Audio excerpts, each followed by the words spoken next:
वहां पर असर आया या विश्व व्यवस्था किस प्रकार से परिवर्तित हुई। जैसे एक बार आपने देखा द्वितीय विश्व युद्ध के बाद स्थितियां परिवर्तित हुई, तो शीत युद्ध का एक पूरा सिनेरियो आपको समझ में आया कि शीत युद्ध हुआ, दो महाशक्तियों का उदय हुआ, दो महाशक्तियों के बीच बराबर हुए, यूरोप के क्षेत्र में फिर एशिया के क्षेत्र में शीत युद्ध लड़ा गया और उसका परिणाम ये रहा कि धीमे धीमे शीत युद्ध का अंत हुआ। और शीत युद्ध के समापन के बाद यानी 90 और 91 के बाद कि क्या दशाएं हुई, कैसे विश्व व्यवस्था का जो ऑर्डर, विश्व व्यवस्था की जो लक्षण है वो कैसे परिवर्तित हुए। तो जो सबसे बड़ा जो महत्वपूर्ण परिवर्तन आपको देखने को मिलता है वो मिलता है अंतर्राष्ट्रीय परिदृश्य में जो महाशक्तियां, वो महाशक्तियां क्या हो गई, महाशक्तियां सीमित हो। सबसे पहला जो प्रमुख लक्षण है वो आप दिखा सकते हैं कि मल्टीपोलैरिटी या बहुध्रुवीयता से एक ध्रुवीयता की तरफ विश्व व्यवस्था बढ़ रही। पहला जो प्रमुख लक्षण है क्या, शीत युद्ध के बाद, शीत युद्ध के बाद जो पहला प्रमुख लक्षण है वो आप दिखा सकते हैं बहुध्रुवीयता से एक ध्रुवीयता की ओर गमन, या बहुध्रुवीयता से एक ध्रुवीयता की ओर विकास, मल्टीपोलैरिटी। जैसे शीत युद्ध का जिस समय समापन हुआ हमने देखा कि बाइपोलैरिटी से मल्टीपोलैरिटी, एक चाइना भी एक पोलर के ऊपर रहा था, हम लोगों ने कल बात की थी, तो दो से अधिक हो गए थे। तो मल्टीपोलैरिटी की तरफ से अब शीत युद्ध के बाद सब चीजें समाप्त हो गई, यानी सोवियत संघ का विघटन हो गया, चाइना भी उतना शक्तिशाली नहीं था जिस तरीके से पावर ब्लॉक के रूप में उसको डिनोट किया जा रहा था, वो अमेरिका का उस समय समर्थन कर रहा था। शीत युद्ध के बाद अमेरिका का समर्थन चाइना कर रहा था, इस वजह से वो पावर ब्लॉक के रूप में उदय नहीं बना। वो पावर ब्लॉक उन्होंने तब उसकी बात की थी जब वो सोवियत संघ के अलग होने के कारण और अमेरिका, सोवियत और चाइना तीन पावर ब्लॉक के रूप में हमारे सामने आ रहे थे। लेकिन शीत युद्ध के बाद जब सोवियत संघ का विघटन होता है तो रसिया को वो स्थान नहीं मिल पाया, तुरंत वो स्थान नहीं प्राप्त। हेरिडिटरी रूप में रसिया को वो चीजें मिली जो सोवियत संघ के पास थी। क्यों? क्योंकि आपने कल देखा था कि सोवियत संघ की सेनाएं रूसी राष्ट्रपति बोरिस येल्त्सिन के समर्थन में आ गई। जब विघटन होता है, रूसी गणराज्य सोवियत संघ का एक पार्ट, मालूम है? तो रूसी गणराज्य जब सोवियत संघ का जब विघटन होता है तो रूसी गणराज्य के समर्थन में सोवियत सेनाएं आ जाती हैं। तो कहीं न कहीं रूसी गणराज्य को वह स्थान प्राप्त हुआ जो सोवियत संघ को था, जो सोवियत संघ का था। लेकिन ऐसी स्थितियां, चूंकि आर्थिक स्थितियां बहुत गड़बड़ थी, जिसकी वजह से ये विप्लव हुआ, ये क्रांति हुई, इसकी वजह से पूरा विघटन सोवियत संघ विघटित हो गया। तो ऐसी आर्थिक मजबूत आर्थिक स्थिति नहीं थी जिसकी वजह से वह महाशक्ति का रूप ले पाए। तो क्या ये बहुध्रुवीयता का मतलब केवल इतना है कि जो मल्टीपोलर विश्व हो रहा था वो एक ध्रुवीयता की तरफ नहीं, अब केवल पूरे के पूरे सिनेरियो में अमेरिका महाशक्ति के रूप में राज कर रही है।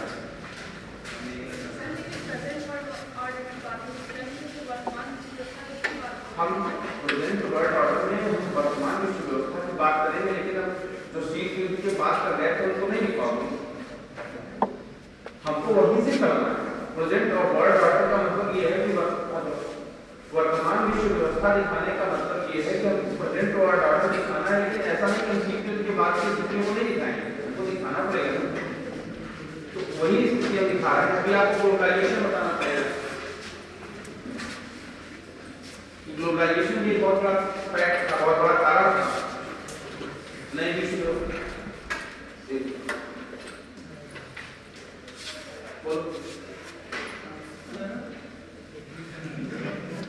ठीक,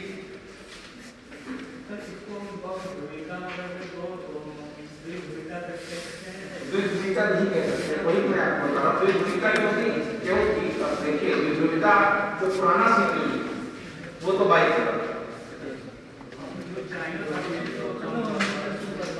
लेकिन अमेरिका के समर्थन में और एक गुट के रूप में उभर रहा।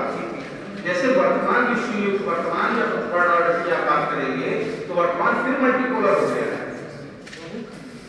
वर्तमान विश्व व्यवस्था की जब आप बात करेंगे तो वर्तमान विश्व व्यवस्था फिर से मल्टीपोलैरिटी की तरफ बढ़ रही है।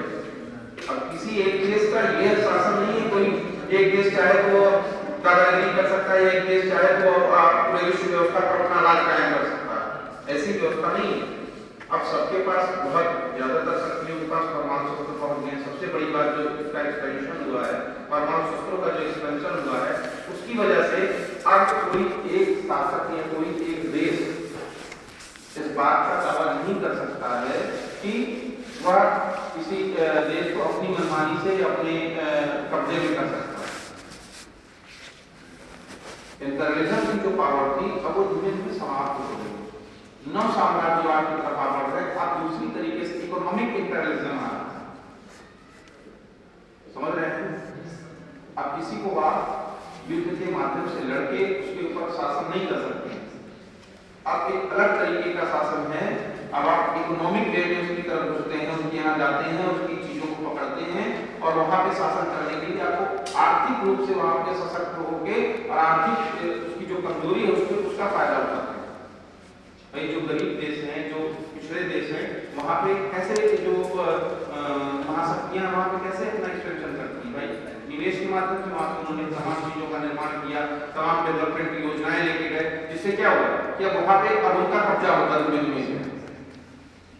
है ना। तो वो चीजें आपको फिर से मल्टीपोलैरिटी की तरफ ले जा रही हैं। पहले मल्टीपोलर था, कहां पे नौ शीत युद्ध में मल्टीपोलर हुआ बहुत कम समय के लिए, और जैसे सोवियत संघ का विघटन हुआ फिर से यूनिपोलैरिटी हो गई, फिर से एक ध्रुवीयता आ गई।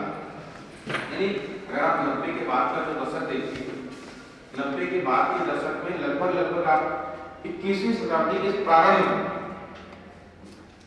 इस पूरे सिनेरियो का आप इसकी घटनाक्रम को देखते थे, इस पूरे घटनाक्रम में आपको लगेगा कि अमेरिका का एक छत्र राज है। Yes sir. किसी भी घटना को आप देखें, इराक में हुआ, पहाड़ी संकट आया, तो इन सारे संकटों में कहीं ना कहीं अमेरिका पूरी तरीके से अपने वर्चस्व के साथ लड़ता, अपने मतलब एकदम दावे के साथ सशक्त। तो ये जो स्थितियां थी, ये अमेरिका के लिए को एक मल्टीपोलर से यूनिपोलर की तरफ ले जाती। पहला ये बहुत इंपॉर्टेंट लक्षण है आपकी present world order. Present world order कहने का मतलब ये नहीं है कि आपकी वर्तमान विश्व व्यवस्था आपकी 90 के बाद, यानी जब शीत युद्ध समाप्त होगा उसके बाद से लेकर अब तक की आपको बताना उसके क्या क्या मेन फीचर्स, क्या क्या लक्षण है। तो पहला लक्षण हुआ कि मल्टीपोलैरिटी से आप यूनिपोलैरिटी की तरफ, यूनिपोलैरिटी से आप फिर मल्टीपोलैरिटी की तरफ बढ़े। इसको दो रेखों में दिखाइएगा। कैसे लिखने में इसको लिख लीजिए सर, फिर से वो नौ शीत युद्ध के बाद विश्व व्यवस्था बहुध्रुवीयता से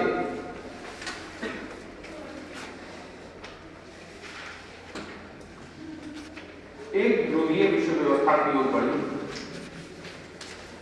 यह झुकती दिखाई दी।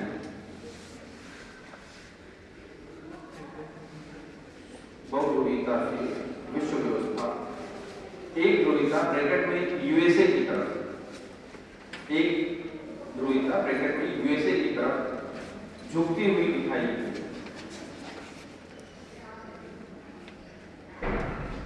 आर्थिक और सैन्य शक्ति, आर्थिक और सैन्य शक्ति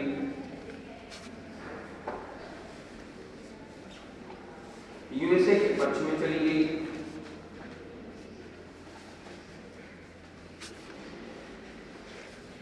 संपूर्ण विश्व व्यवस्था पर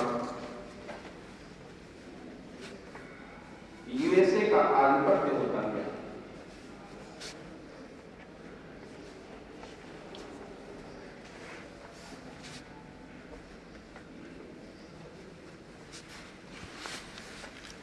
IMF, international monetary fund, WTO, विश्व बैंक जैसी संस्थाएं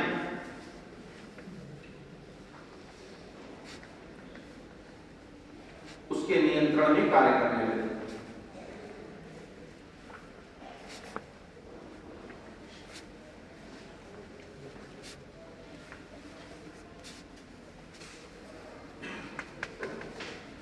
लेकिन 21वीं शताब्दी के उत्तरार्ध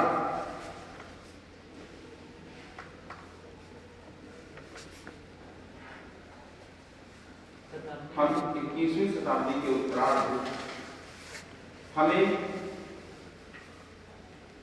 यह एक ध्रुवीयता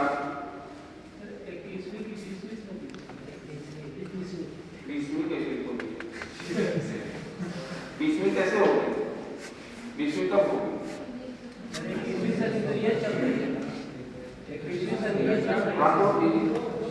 इसी की बात हो रही है। 2005 के कार्यकाल की बात करें तो कौन क्या कहा जाएगा? 20वीं बचे 20वीं बताओ। 20वीं में 2005 की जैसे 90 से जो 2000 का जो समय था उसी समय ये ज्यादा अमेरिका का प्रभाव और ज्यादा प्रभावी रहा।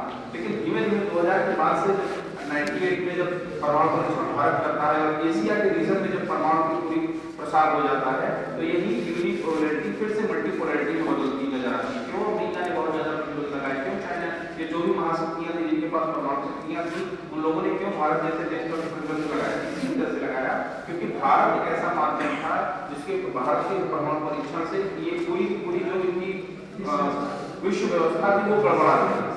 इनका जो एकाधिपत्य था विश्व व्यवस्था पर वो गड़बड़ होता। ठीक है, समझे कि नहीं? उत्तरार्ध मतलब क्या?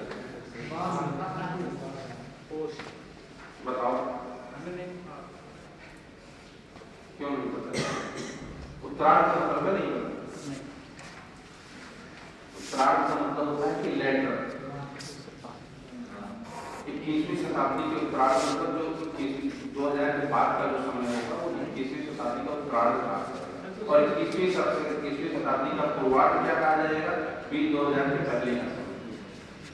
तो सर 21वीं शताब्दी में माना जाएगा ना? 2050 के बाद 21वीं शताब्दी की शुरुआत भी तो कर सकते हैं। 50 के बाद 50 के बाद 50 तक उत्तरार्ध कर सकते हैं।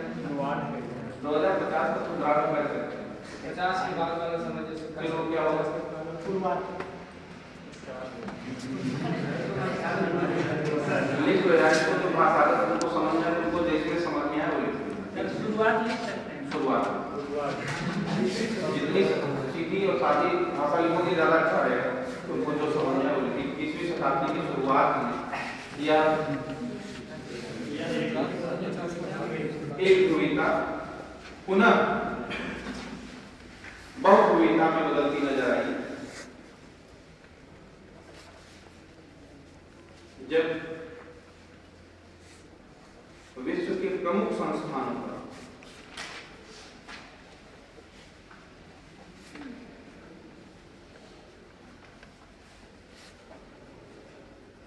लोकतांत्रिक तरीके से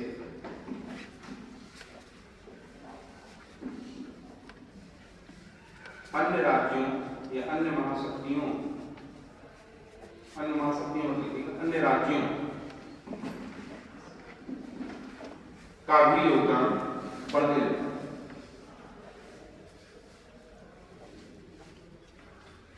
दूसरा महत्वपूर्ण लक्षण है वैश्वीकरण।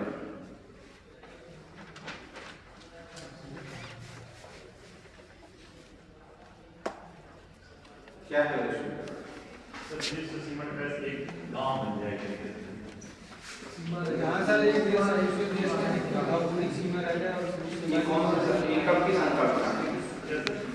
ये कब की संकल्पना है? 20वीं शताब्दी उत्तरार्ध या 21वीं शताब्दी उत्तरार्ध पूर्वार्ध क्या होगा? इसको क्या कहते हैं? 20वीं शताब्दी आप बताओ क्या कहेंगे? जो वैश्वीकरण की प्रक्रिया थी उसकी शुरुआत कब मानी गई? 80 के दशक में। 80 के दशक कैसे? 80 के दशक में ब्रिटेन में इस सब का बहुत तेजी से विकास है। 80 के दशक कब से कब तक हो? 80 के बाद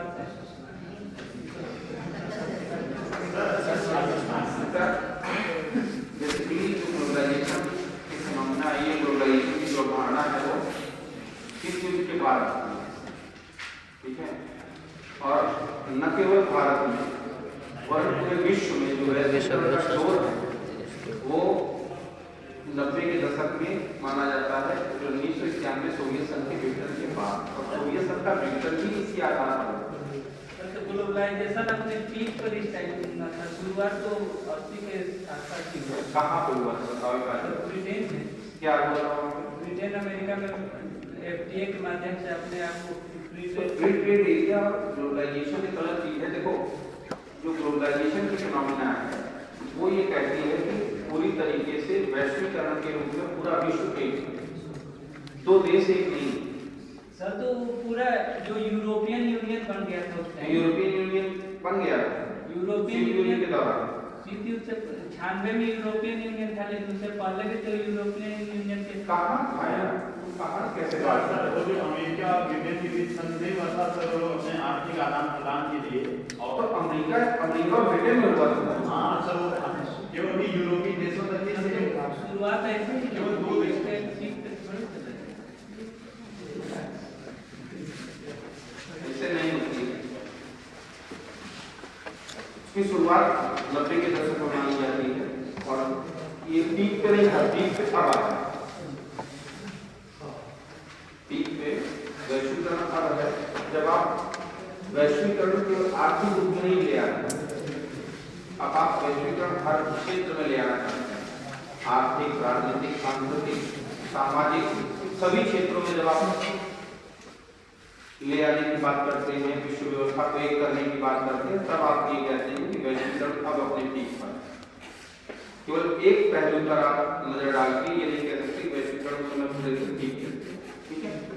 तो वैश्वीकरण की जो शुरुआत है वो 90 के दशक से होती है और इस समय क्योंकि द्वितीय विश्व युद्ध के बाद, शीत युद्ध के बाद जो सोवियत संघ का विघटन भी होता है वो आर्थिक आधार पर ही होता है। आर्थिक स्थिति सोवियत स्थिति बहुत ज्यादा खराब हो गई थी और क्योंकि साम्यवादी अगर आइडियोलॉजी को आप जानते हो तो साम्यवाद हमेशा बंद अर्थव्यवस्था का समर्थन है। वो किसी भी तरीके से किसी बाहरी व्यवस्था से कोई भी चीजें अपने अंदर ग्रहण नहीं करना चाहता था, जिसकी वजह से जब सोवियत संघ के राष्ट्रपति कौन मिखाइल गोर्बाचेव ने अपनी इकोनॉमी को थोड़ा सा ओपन करने की बात की, तो उससे धीमे धीमे लोगों को लगा कि अब जो है संकट सही नहीं होगा और अब अपनी इकोनॉमी को खुद जो रशियन सोवियत संघ के जो देश उनको अपने से संभालना पड़ेगा। इसलिए धीमे धीमे क्या हुआ, लोगों की जो स्वतंत्रता थी वो बाधित हो रही थी सोवियत संघ के अंदर रहने से, अपनी इकोनॉमिक डेवलपमेंट नहीं हो पा रहे थे, तो लोगों ने अपने को अलग कर दिया सोवियत गणराज्य। एक बहुत बड़ा कारण था इसका इकोनॉमिक। तो वैश्वीकरण के अंदर लिख लीजिए, ग्लोबलाइजेशन के अंदर पहला ही ग्लोबलाइजेशन में वैश्वीकरण वह प्रक्रिया है जिसमें संपूर्ण विश्व सिमट कर एक हो जाता है।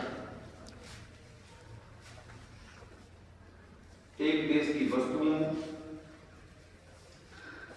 और सेवाओं का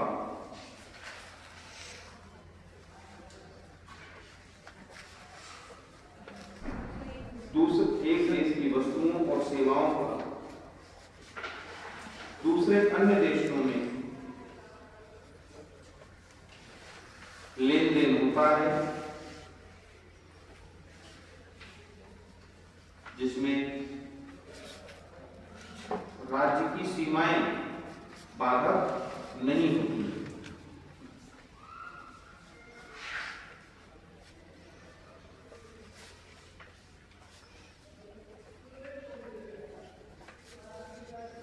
भूमंडलीकरण के कारण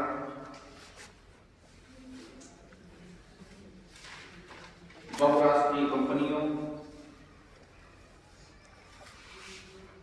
ने कार्य प्रारंभ किए,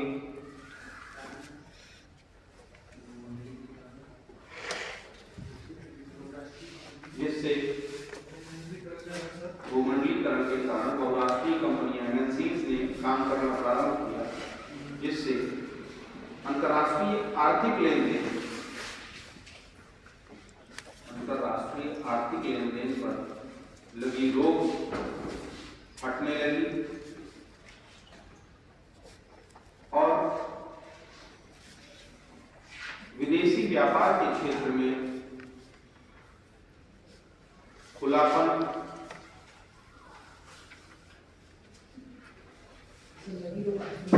लगी रोक हटने लगी और विदेशी व्यापार के क्षेत्र में खुलापन और विदेशी निवेश के प्रति उदारता बढ़ती गई। विदेशी निवेश के प्रति उदारता बढ़ती।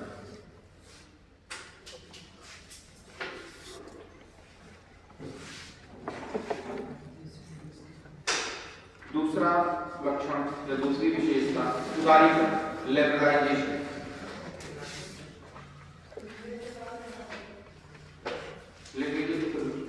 उदारीकरण का अर्थ होता है,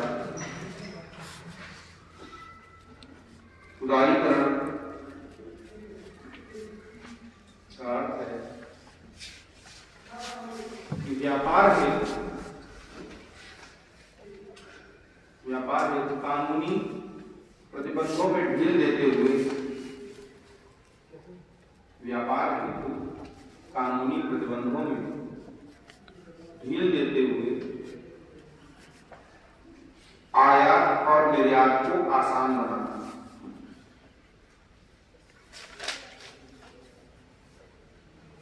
लिबरलाइज किया जा रहा है, यानी फ्री किया जा रहा है।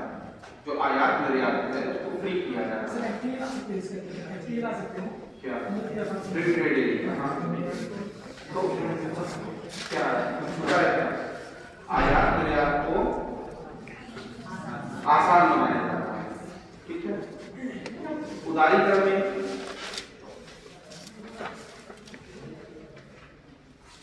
देश के शासन तंत्र द्वारा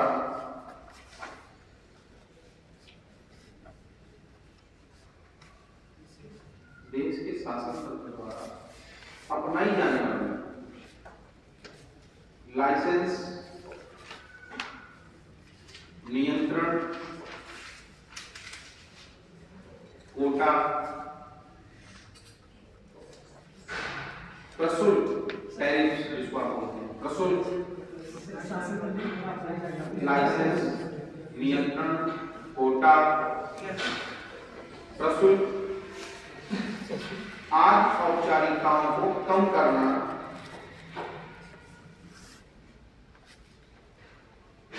जिससे देश का आर्थिक विकास तेजी से किया जा सके।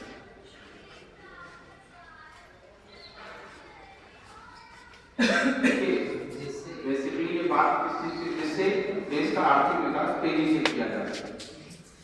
जब आप अपने पूरे प्रोसेस को लिबरलाइज करते हैं, उदारीकरण करते हैं, उदारीकरण करने का सीधा सीधा जो कॉन्सेप्ट है वो है आपने पूरे शासन तंत्र को फ्री करना। फ्री करने का मतलब ये है कि आपका जो भी आपका व्यापार है या आर्थिक लेन देन है, इन चीजों में आप लिबरलाइज हो रहे हो, आप उदारीकरण कर रहे हो, चीजों को अपने आसान कर रहे हो।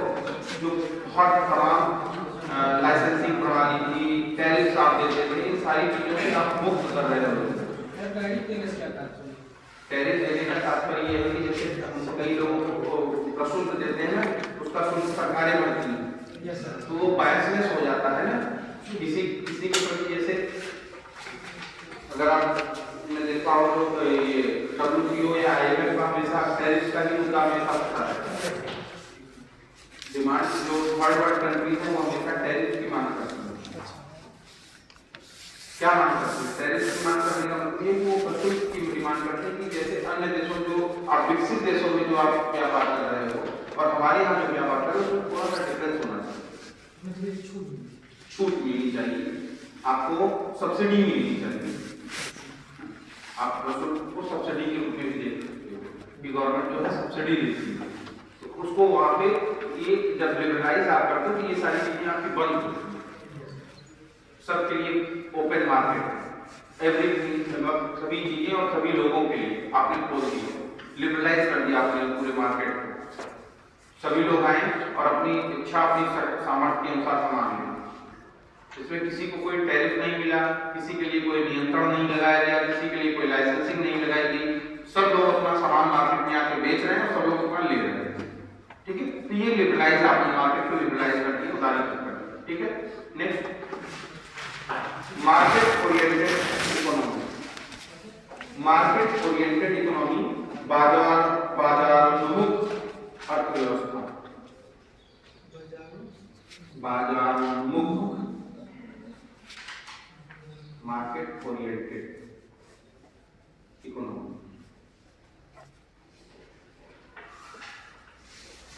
यह व्यवस्था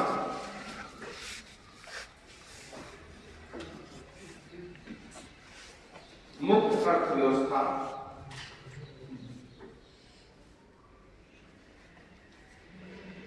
बिना सरकारी प्रतिबंध के चलती है। यह व्यवस्था मुक्त अर्थव्यवस्था बिना सरकारी प्रतिबंध के चलती है,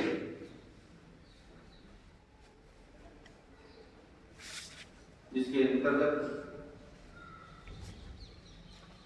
मुक्त व्यापार, खुली प्रतियोगिता, स्वतंत्र समझौते,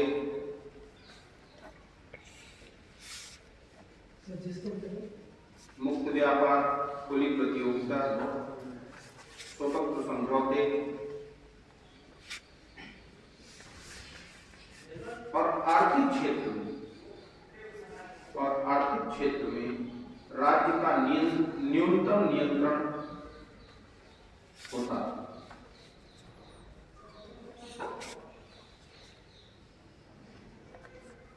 जब भी आप लिबरलाइजेशन की बात करते हैं, उदारीकरण की बात करते हैं, तो हमेशा उसमें जो राज्य का रोल है वो घटता है। आप देखिए जैसे जैसे आप भारत ने भी जो एलपीजी का कॉन्सेप्ट 90 के बाद अपनाया है, तो कहीं न कहीं इस कॉन्सेप्ट को अपनाने के बाद जो राज्य की हर क्षेत्र में जो इंटरप्शन था वो कम हो, है ना। तो आपकी जो व्यापार व्यवस्था है वो बाजारोन्मुख हो रही है, हर चीज मार्केट ओरिएंटेड आप काम कर रहे हैं। आपकी पढ़ाई आज कैसी हो गई? आपकी पढ़ाई आज मार्केट ओरिएंटेड बेस हो गई है। आप जॉब बेस पे पढ़ाई कर रहे हैं। आप चाहते हो कि आप पढ़ाई ऐसी पढ़ाई पढ़ना चाहते हो जिससे आपको तुरंत यार पढ़ाई करने के बाद आप निकले तो आपको तुरंत जॉब मिले। बीए वाले नहीं करते, बीए वाले नहीं करते जो बीए वाले तो जॉब नहीं पा सकते, बीए वाले बीए वाले के किसी उद्देश्य के लिए कर रहे हैं, या आप सिविल सर्वेंट बनना चाहते हो इसलिए आप पढ़ाई कर रहे हैं। चीजें आपकी जो पढ़ाई इसलिए नहीं होगी कि आप ज्ञान लेना चाहते हो। डिस्टर्बेंस कहाँ आता है? डिस्टर्बेंस यहाँ इसीलिए कि आप अगर ज्ञान के लिए पढ़ेंगे तो हो सकता है कि टॉपिक को आपको समझने में काफी समय लगेगा, लेकिन आप उसको रट के पढ़ के केवल ये चाहते हो जो परीक्षा हो, परीक्षा का क्वेश्चन जो हो उसके फॉर्मेट से हमारा आंसर आ जाए, बस। उस क्वेश्चन में क्या है, उस क्वेश्चन में क्या निहितार्थ छुपा हुआ है, मार्केट ओरिएंटेड इकोनॉमी की बात की जा रही है। तो इस इकोनॉमी से क्या हमारे देश को लाभ है, नुकसान है, फायदा है, क्या है, चीजों को इस चीज के बारे में आपको सोचने का समय नहीं है। क्यों? क्योंकि आपके पास केवल इतना मतलब है कि आपको जो पढ़ाया जा रहा है आपके काम का है, या आपकी परीक्षा में आएगा कि नहीं आएगा, बस आपको केवल इससे मतलब। वैल्यूएशन आपकी क्या है? वैल्यूएशन आपकी ये है कि ये परीक्षा के मापक पे ये खड़ा जो पढ़ाया जा रहा है खड़ा उतरेगा नहीं उतरेगा। आपको ज्ञान नहीं लेना है कि आप अंतर्राष्ट्रीय संबंधों के जानकार बनना चाहते हैं, इसलिए आप नहीं पढ़ना चाहते। तो आप ये सारी चीजें मार्केट ओरिएंटेड बेस्ड जो हुए हैं, सब चीजें आप अपनी उपयोगिता के अनुसार, जैसे उपभोक्ता आप हैं उसके अनुसार उपभोग करना चाहते हैं चीजें। ठीक है, वर्तमान की विश्व व्यवस्था को उपभोक्ता वाली विश्व व्यवस्था भी कहा जाता है। क्यों कहा जाता है? इसीलिए सब चीजें कैसे, इस चीज का आपको कैसे उपभोग करना है, केवल आपका जो पूरा फॉर्मेट है, पूरा मानसिक संतुलन, जो मानसिक दशा है, वो केवल इसी पे काम करती है कि पर्टिकुलर किसी भी चीज का हम कैसे उपभोग करेंगे, केवल आपका ध्यान रखें, पढ़ाई नहीं, हर एक चीज। तो उपभोक्तावादी समाज इसीलिए कहा जाता है कि वर्तमान में आप हर एक चीज को उपभोग करने के आधार पर जज करते हो। ठीक है, इसलिए उपभोक्तावादी समाज कहा जाता है। नेक्स्ट सर क्या करने भले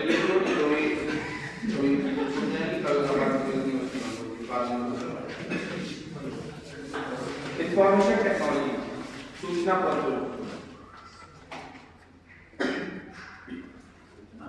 सूचना प्रौद्योगिकी विश्व में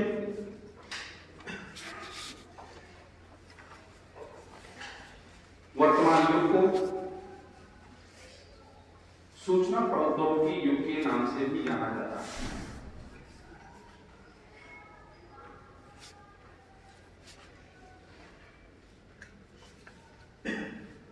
इसके साधनों के रूप में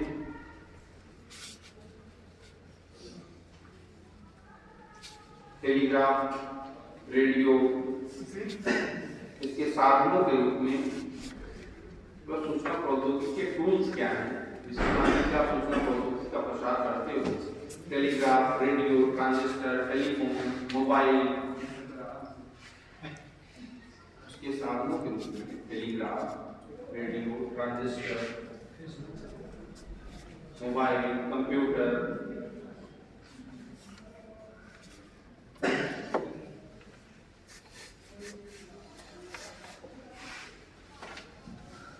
ठीक है। ये सारी चीजें आप देखिए वर्तमान विश्व जिससे छिपा नहीं है, विश्व पूरी की पूरी विश्व व्यवस्था इसी पर टिक गई। हर चीज ऑनलाइन हो गई, ज्यादा से ज्यादा चीजें आपको कागज खर्चे के कम नाम पे सब चीजें आपसे पेपरलेस कराई जा रही है। आपके पास मैसेज भी, अब आप पर्ची निकाल एटीएम से आप निकालते हैं तो आपके मोबाइल में मैसेज आ जाता है, पर्ची नहीं निकलती। तो पेपरलेस सब चीजें हो रही हैं। इंफॉर्मेशन टेक्नोलॉजी का जमाना है, हर चीजें आपके पास इंफॉर्मेशन के रूप में आपका मोबाइल में कह जाए सब चीजें। इवन कि मैंने कहा सिलेबस आप लोग अपने 2 रुपये से करा लीजिए, वो भी नहीं कराया। क्यों? क्योंकि आपके पास मोबाइल हमेशा रहती है, आप सोचते हो तुरंत मोबाइल में खोलेंगे, उसको बढ़ा करके देख लेंगे, फिर रख देंगे, वो हमेशा आपके पास 24/7 हमेशा मौजूद रहेगा। तो ये प्रौद्योगिकी ने परिवर्तन क्या किया? इस प्रौद्योगिकी से क्या परिवर्तन हुआ? चीजें बहुत कैरी करने में बहुत आसान हो गई। पहले भाई आपने देखा कि प्रथम शीत युद्ध जब चल रहा था, तो अमेरिका और सोवियत संघ के बीच में हॉटलाइन संधि समझौता हुआ। किसके लिए हुआ? दोनों देश अगर कोई तात्कालिक कोई आवश्यकता पड़ जाए तो तत्काल में बात कर सकते, सूचना का आदान प्रदान। अब आप समझिए कि ये चीजें उस समय एक देश के लेवल पे हो रही है। और आज क्या है? आज आपको इस कमरे से अगर हम वहां बैठे रहे तो आप यहाँ से फोन करके आप पता करते हो, या फोन करके आप पूछने की कोशिश करते हो कि आप हैं कि नहीं, क्लास लेंगे कि नहीं लेंगे। ये डिफरेंस आता है सूचना प्रौद्योगिकी का जो विस्तार है। अच्छा, everything excess is very bad, ये भी एक चीज आप सूचना प्रौद्योगिकी का जो इस्तेमाल वो कहीं न कहीं अत्यधिक होने की वजह से उसका ह्रास भी हो रहा है, जिस कारण से उसका बहुत ज्यादा डेवलपमेंट में योगदान होना चाहिए था, तो वो कहीं न कहीं आपके पढ़ावों के लिए भी उत्तरदायी हो रहा है। कारण सब लोग जान ही रहे होंगे। तो इसलिए ये सूचना प्रौद्योगिकी हमारे विश्व व्यवस्था के भूतपूर्व अंग के रूप में आगे बढ़ी, लेकिन इसके डिमेरिट्स भी आ रहे हैं। जैसे आप अन्य चीजों पे डिमेरिट्स दिखा सकते हैं, लेकिन आईटी की जो डिमेरिट्स आई उसकी वजह से कुछ ज्यादा ही नुकसान हो रहा है। भाई आप देखिए बड़े बड़े बैंकों के खाते हैक हो जा रहे हैं, तो बड़ी बड़ी संस्थाएं हैक हो जा रही हैं। साइबर क्राइम बहुत ज्यादा बढ़ गया है, लोगों के पैसे जो कमाई का पैसा होता है वो हैकर्स हैक कर लेते हैं। सूचना प्रौद्योगिकी के गलत इस्तेमाल से ऐसी चीजें हो रही हैं कि ये थोड़ा सा डिमेरिट्स इसकी बढ़ रही है। ठीक है, नेक्स्ट सुरक्षा के उनमें टेक्नोलॉजी जहां नहीं होता है बात कर रहे हैं कम और ज्यादा केवल हमारे आवाज के नजरिए में। हमारे इलाहाबाद में तो इलाहाबाद विश्वविद्यालय की घटना भाई दिखाई देती है, यहाँ ये लड़का पिटा गया, यहाँ इसको ये हो गया, यहाँ वैसे दिल्ली में चले जाइए इलाहाबाद का न्यूज मिलेगी, एक आध न्यूज मिलेगी।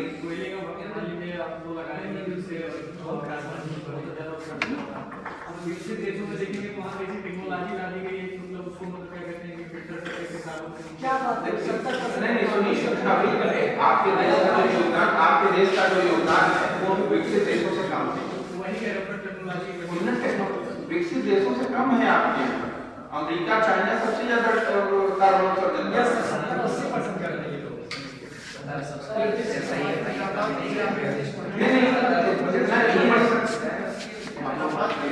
इतनी बड़ी नहीं मात्रा, लेकिन आप अभी विकसित देश से कम है।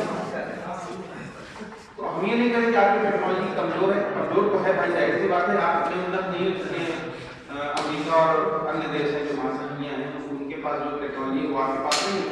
लेकिन ऐसा नहीं कि टेक्नोलॉजी का दुरुपयोग आपके यहाँ ज्यादा होगा, उनके यहाँ कम होगा। उनके यहाँ और ज्यादा होगा। उनके यहाँ जो कार्बन उत्सर्जन का जो सबसे बड़ा कारण यही है। उनके यहाँ कार्बन उत्सर्जन का सबसे बड़ा कारण यही है कि वो मिसमैनेजमेंट है चीजों। भाई आपके यहाँ धीमे धीमे पॉलिसी ली आई जा रही है, जैसे डीजल वाहन 2025 के बाद बंद किए जा रहे हैं। पर्यावरण पे रोक लगाने की बात की जा रही है, उस पर भाई जो आपके तमाम कारण सम्मेलन का जो ये पर्यावरण सम्मेलन हो रहा है, उसमें बार-बार भारत भी भागीदार बन रहा है। भारत के ऊपर भी तो चीजें लागू हो रही है, भारत उस पर प्रयास भी कर रहा है। ऐसा नहीं, लेकिन हम यहाँ ये प्रयास सरकार टेक्नोलॉजी के माध्यम से बिल्कुल, तो वो उन्नत टेक्नोलॉजी आएगी इसमें।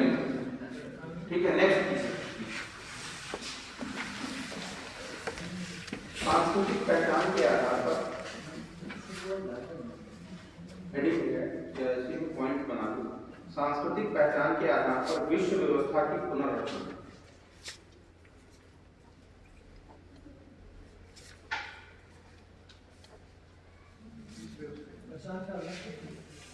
पहचान के आधार पर विश्व व्यवस्था की पुनर्रचना, रिकॉन्फिगरेशन।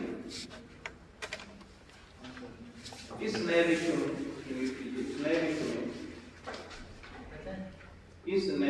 में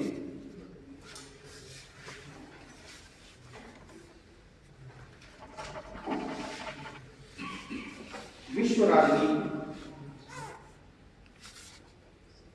सभ्यताओं की राजनीति है।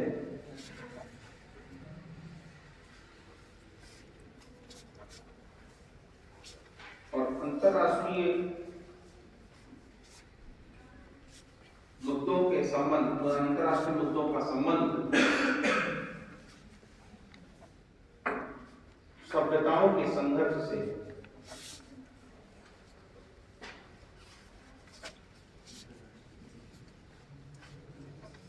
पश्चिमी और ईसाई सभ्यताओं का पतन हो रहा है।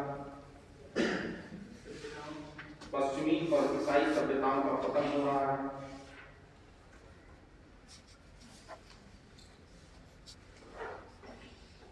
गैर पश्चिमी और इस्लामिक सभ्यताओं का उत्थान हो रहा है। गैर पश्चिमी और इस्लामिक सभ्यताओं का उत्थान हो रहा है।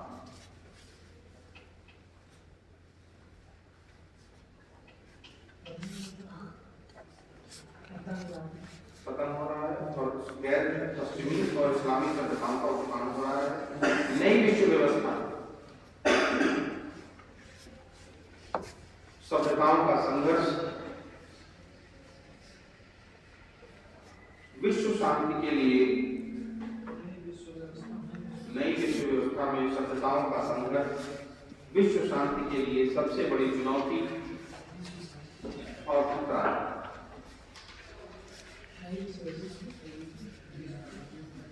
नई विश्व व्यवस्था में सभ्यताओं का संघर्ष, विश्व शांति के लिए सबसे बड़ी चुनौती और ठीक है। ये कुछ प्रमुख फीचर्स थे इसके नई विश्व व्यवस्था।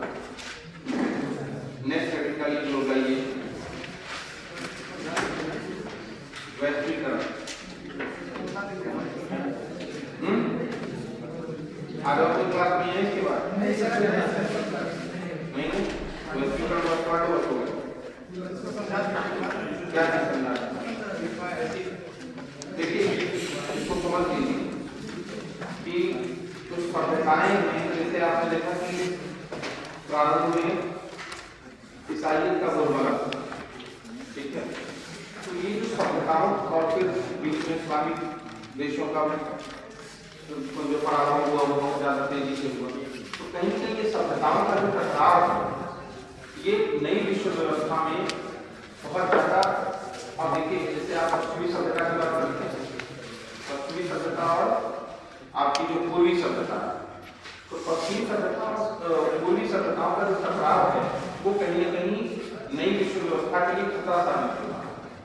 अगर जैसे सामंजस्य बन जाए, सभ्यताओं का संघर्ष या सभ्यताओं का जो टकराव है वो विश्व व्यवस्था के लिए खतरा इसलिए है क्योंकि अगर ये जो सभ्यताएं हैं अगर आपस में टकराएंगी तो उससे पूरी की पूरी विश्व व्यवस्था को नुकसान होगा।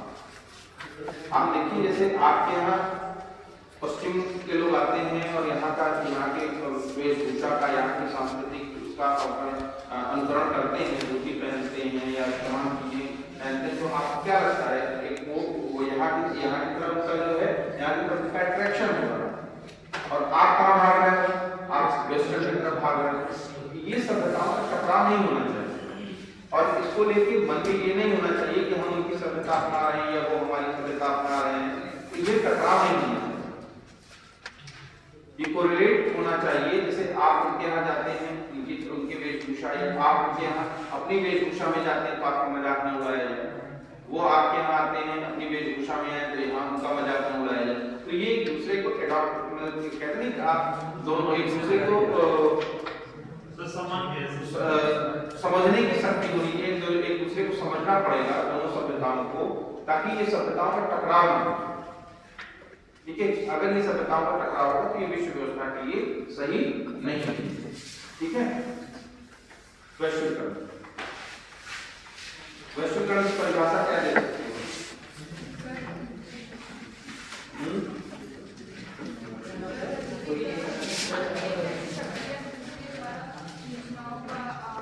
देखिए अभी जस्ट हमने परिभाषा लिखी थी, लेकिन वस्तुओं के साथ साथ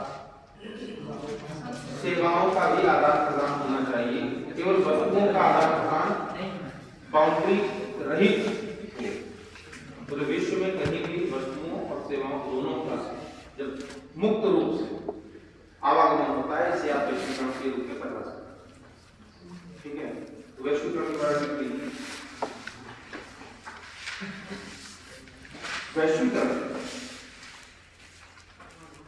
विश्व में चारों ओर अर्थव्यवस्थाओं का बढ़ता हुआ एकीकरण है